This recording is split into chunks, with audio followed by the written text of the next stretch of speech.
It's another Skills Friday where we learn how to get our skill ready for the game so we ain't out there looking lame. Go gang.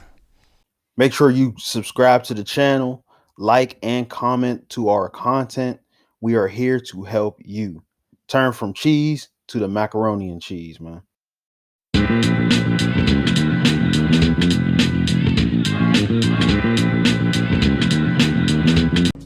Yeah, it's another Skills Friday. And today we're going to talk about how to get more interceptions in the game, really understanding catching as a D-back, cornerback, safety, linebacker, you name it on that defense.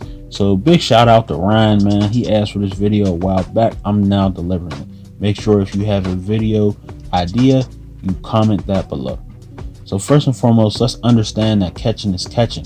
First important key to catching is seeing the ball. So seeing the ball can be the most important part, but it's also can be hindered while you're playing defense because you don't see the ball all the time.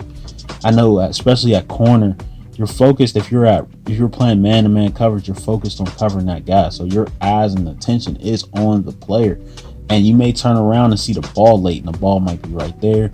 You missed the interception, or you may see the ball. You may not see the ball at all, and it's just like, oh man, like this dude caught the ball. So you want to make sure that when you're seeing it and you're tracking it at a quick speed. This can also be practiced with drills where you're just like getting the ball tossed over your head and you're trying to catch it.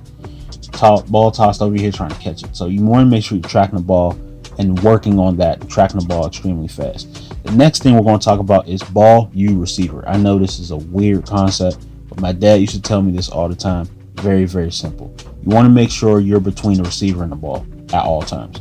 So this can come from having a great angle if you're playing zone, because sometimes when you're playing zone, the receiver may cut open and you're just like, oh man, but make sure you're cutting on an angle where it's going to cut between you and the receiver, and it's going to be you and the ball. Also, you want to make sure you're shielding the receiver off with your shoulder or back if you're at corner and you're playing man coverage. This is very, very important because if you don't shield this receiver off, he could come over you, catch the ball. I seen a dude do that in the Oklahoma game. So make sure that you're shielding these guys off. And also you want to make sure you're in front of the receiver to catch the ball. If you're not in front of the receiver, it's going to be hard to catch the ball. You're going to have to expect him to drop it on a tip.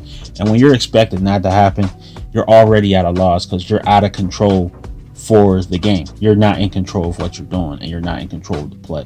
So make sure it's ball, you receiver. You're in between the receiver at all times, and make sure that you're learning how to track the ball faster. Peace. Check this video out on the screen if you want to be mean on that green, or real on that field, or extort on that court.